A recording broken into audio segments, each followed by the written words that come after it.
जालन्यात वाळू माफिया आणि अट्टल गुन्हेगारांच्या विरोधात प्रशासन ऍक्शन मोडवर आल्याचं पाहायला मिळत आहे।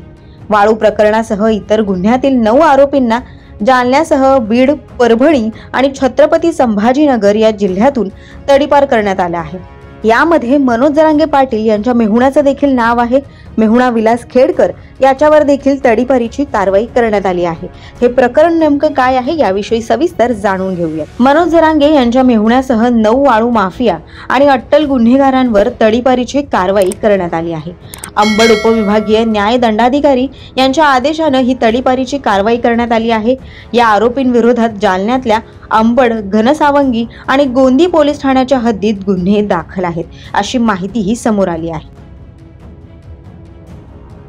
मनोज जरांगे पाटील यांच्या मेहुण्यासह केशव माधव वायभट, संयोग मधुकर सोळुंके, गजानन गणपत सोळुंके, अमोल केशव पंडित, गोरख बबनराव कुरणकर, संदीप सुखदेव लोहकरे, रामदास मसूरराव तौर, वामन मसूरराव तौर यांच्यावर तडीपारीची कारवाई करण्यात आली आहे।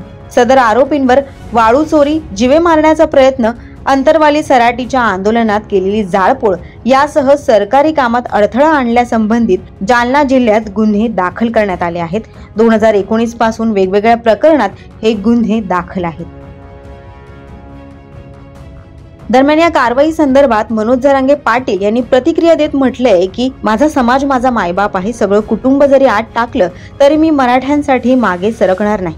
मला असं वाटतं हे तोंड बंद करण्यासाठी दिसतंय, माझं बोलणं बंद करण्यासाठी हे नवीन षडयंत्र असल्याची प्रतिक्रिया मनोज जरांगे पाटील यांनी एका वृत्तवाहिनीशी बोलताना दिली आहे।